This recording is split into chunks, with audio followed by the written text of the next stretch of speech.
Benyamin itu adalah anak bungsu satu kandungan dengan Yusuf. Jadi Rahel melahirkan dua anak, Yusuf dan Benyamin.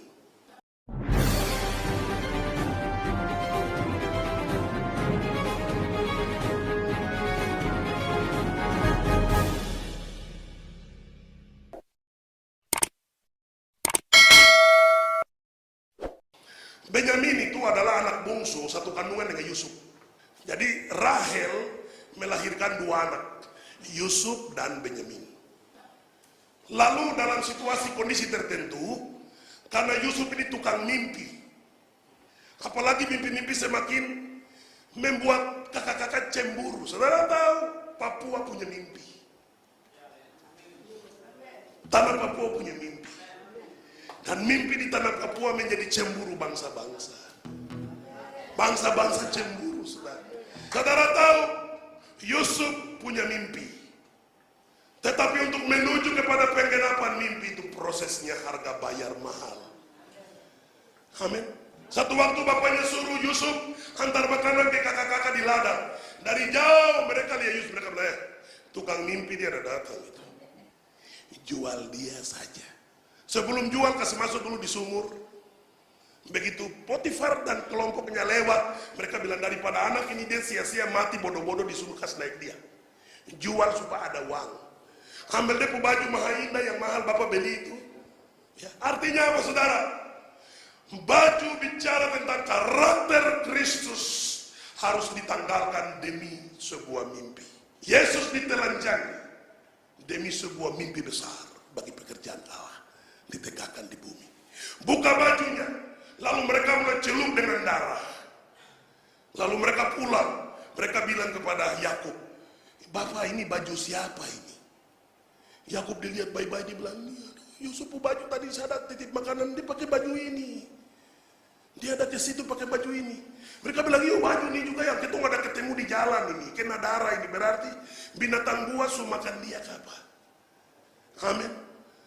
Mimpi seolah-olah hilang karena dibuat oleh sekelompok orang tertentu. Lalu apa yang terjadi saudara?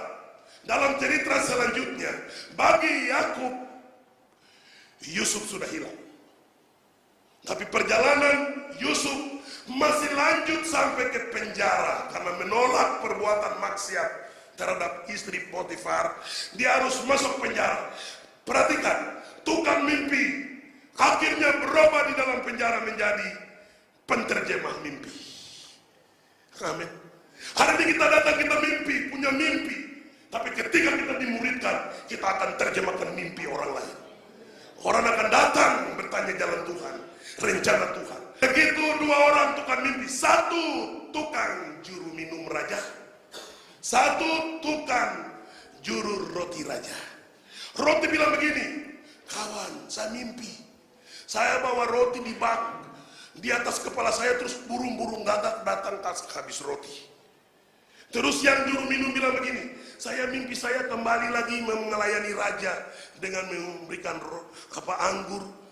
Lalu Yusuf bilang begini, saya jawab tapi jangan kamu marah boleh, jangan kamu kecewa boleh, harus jujur, jangan kamu sakit hati. Lalu yang satu bilang tidak, bicara saja. Yusuf bilang begini, 3 hari lagi kau yang juru anggur ini kau akan bebas dan kau kembali dimuliakan Tuhan. Yang juru roti kau akan bebas, tapi kau akan dieksekusi mati dan kau akan digantung, burung gagak akan makan kepalamu habis. Terbukti hari yang mereka mau bebas, Yusuf pegang juru minum, dia bilang begini, kawan kalau kau sampai di sana jangan kau lupa saya, kau cerita satu persoalan ini. Amin. Persoalan Papua ini banyak orang sudah mati dengan Papua ini karena pandangan kita terhadap Papua keliru. Pandangan yang benar tentang Papua adalah pemulihan kerajaan Allah, memulihkan tanah dan negeri kita sampai orang mengalami kemerdekaan rohani maksimal. Haleluya. Lalu dia sampai di sana. Saudara perhatikan, karena ada tukang mimpi dan penterjemah mimpi, Tuhan kasih mimpi Firaun. Firaun mimpi 7 ekor sapi gemuk, 7 ekor sapi kurus telah gemuk. Juga gandum. Lalu Firaun bangun malam-malam dan stres, panggil semua penafsir mimpi. Haleluya. Tolong jawab, jabarkan. Tidak bisa. Ketika mereka tidak bisa jabarkan mimpi itu, juru minum ini orang yang tahu raja stres dan tidak kena dekat sekali. Datang-datang minuman masih full. Raja kenapa belum minum? Pikiran. Lalu dia bilang begini, dia ingat Yusuf. Amin. Kesukaran, kesulitan, tantangan. Papua begitu serius dengan Tuhan. Bangsa-bangsa akan ingat rencana Allah. Akan ingat hanya rencana Allah satu-satunya solusi bagi perdamaian dunia ini. Dia ingat Yusuf. Lalu dia bilang, Raja, kemarin saya keluar dan teman juru minum itu karena kami mimpi. Lalu ada satu orang di dalam penjara terjemahkan mimpi. Namanya Yusuf. Dia pengawal, pernah dia jadi orang yang urus Potifar punya keluarga, tapi dia dimasukkan karena kasus tertentu. Raja malam itu juga bilang, kasih keluar manusia itu datang. Tidak perlu mau hitam kah, keriting kah, terserah, kasih keluar.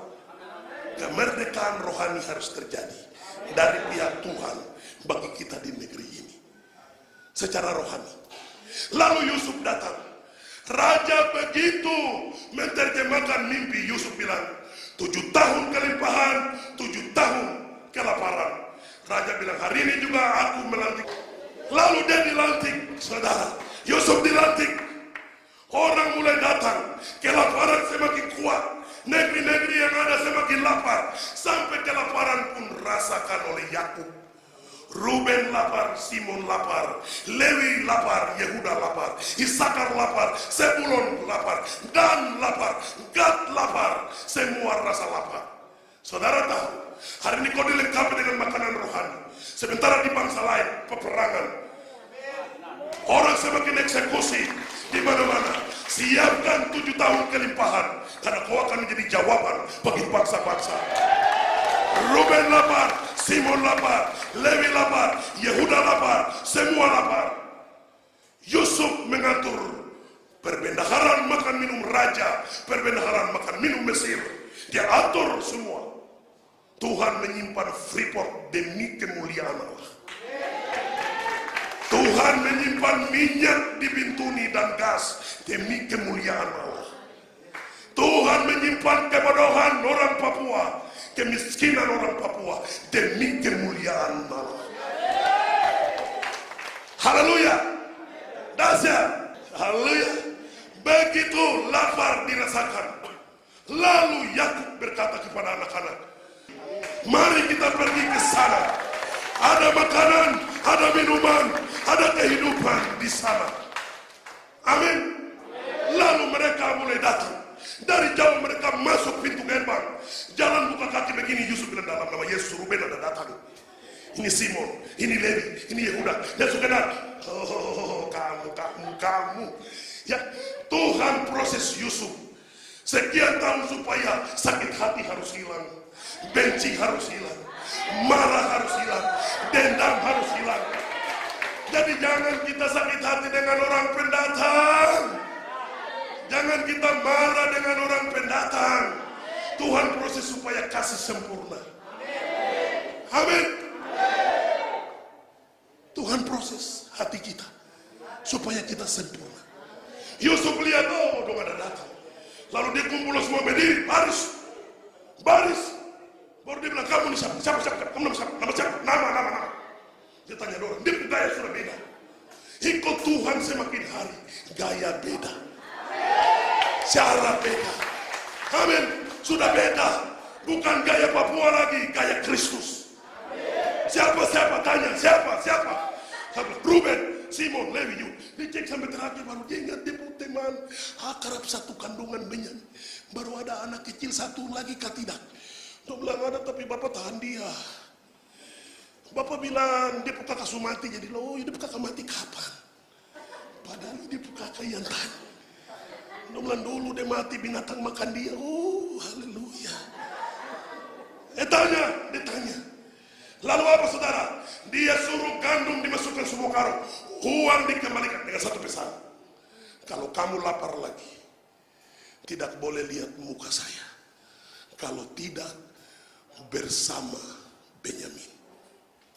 Benyamin penentu, suku terakhir, suku bongso, tempat gelap, tempat terbit matahari, penentu pemulihan bangsa-bangsa, negeri jauh, pesisir pantai, pulau-pulau, gunung, lembah-lembah, penentu kerajaan Allah ditegakkan bagi bangsa-bangsa.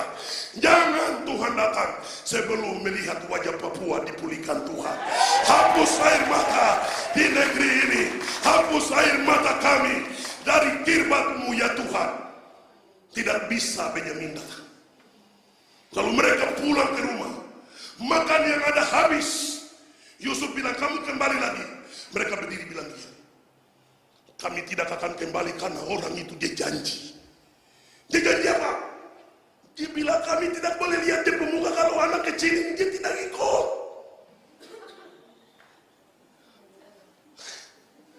Amin. Lalu Yakub bilang begini, "Mai, kenapa kamu cerita masalah keluarga ke dia?" Terus Yusuf teman ini dia buka kakak bilang, dia seperti tahu kita. Dia sebut kita satu persatu. Dia seperti maha tahu kah? Tuhan tahu kita, saudara. Lalu Yakub bilang, tidak bisa, dalam keadaan apapun tidak bisa, saya akan mati. Disitulah Yehuda tampil sebagai pembela Benyamin. Yehuda bilang, Bapak, relakan anak ini ikut. Kalau jadi apa-apa dan dia, saya. Yehuda siap. Saudara tahu, bicara Yehuda, bicara pujian penyembahan. Pujian penyembahan mengawal kerajaan Allah, mengawal gereja Tuhan, melindungi pekerjaan roh. Yehuda bilang, saya jadi harga, dibayar. Lalu datanglah semua. Dari jauh Yusuf lihat, semua lengkap. Dia lihat ada anak kecil satu lagi di paling belakang Benyamin. Apa yang terjadi, saudara? Yusuf masuk ke dalam kamar.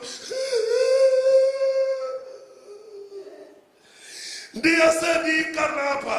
Hari ini pertemuan antara dua tokoh besar, Yusuf dan Benyamin, bertemu muka dengan muka. Sekian lama, sekian tahun proses pembentukan terjadi. Akhirnya penjumpaan itu pun datang. Dia lihat Benyamin, dia ingat Rahel, dia ingat masa kebersamaan yang pernah dikerjakan bersama-sama.